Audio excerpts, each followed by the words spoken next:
سابق وزیر اعظم عمران خان کا اڈیالہ جیل سے قوم کے نام اہم پیغام۔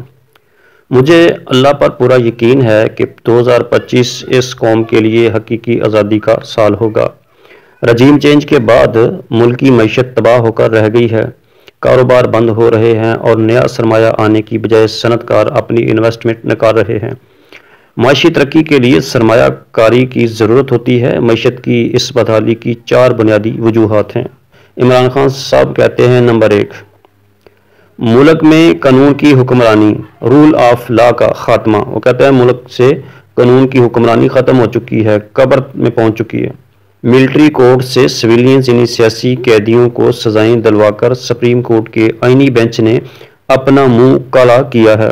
ملٹری کورٹس اور آئینی بینچ بنا کر ملک سے رول آف لا کا خاتمہ کر دیا گیا ہے۔ اس سے ہمارا جی ایس پی پلس سٹیٹس بھی خطرے میں پڑ گیا ہے۔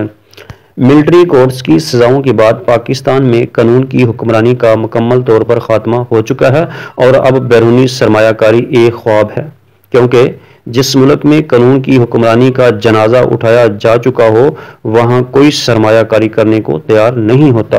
آپ دباؤ کے ذریعے وقتی طور پر دکھاوے کا استحکام تو لا سکتے ہیں، مگر جب تک ملک میں سرمایہ کاری نہیں آتی اور عوام کا حکومت پر اعتماد بحال نہیں ہوتا، بے روزگاری اور معاشی بدحالی کو روکا نہیں جا سکتا۔ ملک کی معاشی ترقی کا ایک ہی بنیادی ستون ہے جو اندرونی و بیرونی سرمایہ کاری ہے۔ کہتے ہیں نمبر 2، انٹرنیٹ کی بندش۔ تحریک انصاف کو کریش کرنے کے لیے کوششیں کرتے ہوئے ملک کی آئی ٹی کی معیشت کو بری طرح متاثر کر دیا گیا ہے۔ مستقبل آئی ٹی کا ہے، لیکن آزادی اظہار رائے سے خوف زدہ حکومت نے انٹرنیٹ میں خلل پیدا کر کے نوجوانوں کے روزگار کمانے کا سب سے بڑا ذریعہ متاثر کر دیا ہے اور ہم عالمی مارکیٹ میں مقابلے کے قابل نہیں رہے۔ وہ سارے کاروبار جو انٹرنیٹ سے منسلک ہیں انہیں تباہ کیا جا رہا ہے۔ نمبر 3، سیاسی عدم استحکام۔ ایجنسیوں کی سیاسی معاملات میں مداخلت سے ملک میں شدید سیاسی عدم استحکام ہے۔ سیاسی استحکام کے بغیر معاشی استحکام کا خواب کبھی شرمندہ تعبیر نہیں ہو سکتا۔ فراڈ الیکشن اور جھوٹ فریب پر کھڑے جعلی نظام کے ہوتے ہوئے سیاسی اور معاشی استحکام ناممکن ہے، اٹ از امپاسبل۔ نمبر 4، دہشت گردی۔ خیبر پختونخوا اور بلوچستان ایک مرتبہ پھر دہشت گردی میں بے پناہ اضافے کی وجہ سے معیشت کی بحالی ممکن نہیں ہے۔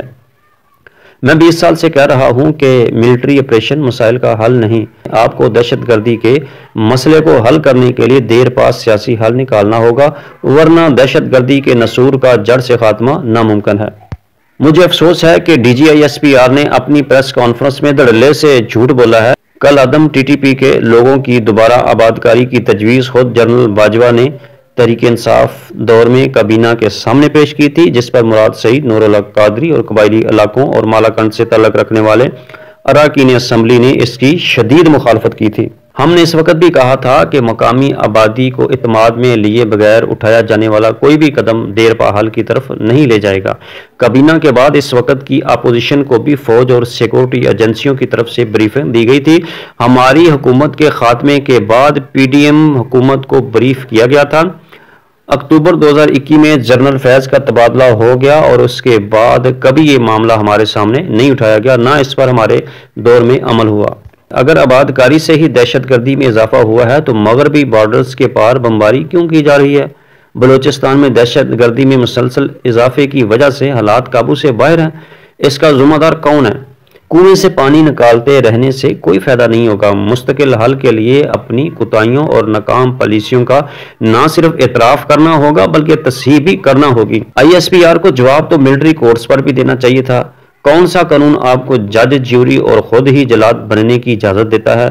ملٹری کورٹس کے ٹرائل شفافیت پر مبنی نہیں ہوتے۔ ہمارے 2 مطالبات بالکل جائز اور فوری عمل درآمد کے لیے ہیں۔ 26ویں آئینی ترمیم کو ہم نے اس لیے فوری مطالبات کا حصہ نہیں بنایا کیونکہ وہ طویل کام ہے۔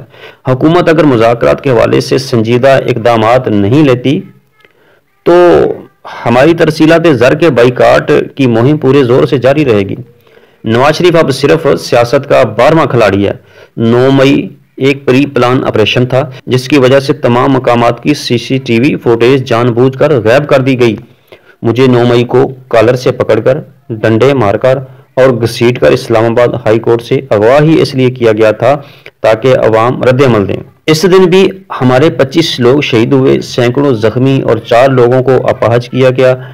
ہم پر ہی ظلم کر کے ہمارے ہی خلاف جھوٹے مقدمات بنا لیے گئے اور 10,000 کارکنان کو جیلوں میں بھر دیا، جس کے بعد لوگوں پر تحریک انصاف کو چھوڑنے کے لیے دباؤ ڈالا گیا اور اس کا مقصد صرف اور صرف لندن معاہدے کے تحت تحریک انصاف کو کچلنا تھا، کیونکہ جن لوگوں نے تحریک انصاف چھوڑ دی ان پر تو آپ نے مقدمات کا خاتمہ کر دیا۔ اس لیے اس واقعے پر شفاف اور آزاد جوڈیشل کمیشن کا قیام بہت اہم ہے۔ 9 مئی کے بعد 8 فروری بھی ہوا ہے، جس میں قوم نے آپ کا بیانیہ مسترد کر دیا ہے، دفن کر دیا ہے۔ 26 نومبر کو اسلام آباد میں معصوم شہریوں کا قتل عام کیا گیا اور کئی لوگ ابھی تک لاپتہ ہیں۔ یہ لوگ قبائلی علاقوں سے نہیں، اسلام آباد سے غائب کیے گئے اور ہمیں خدشہ ہے کہ انہیں لال مسجد آپریشن کی طرح غائب کیا گیا ہے۔ اس لیے آزاد جوڈیشل کمیشن بہت ضروری ہے۔ ویورز، ویڈیو کے حوالے سے کامنٹس باکس میں اپنی رائے کا اظہار ضرور دیں۔ شکریہ۔ پاکستان زندہ باد۔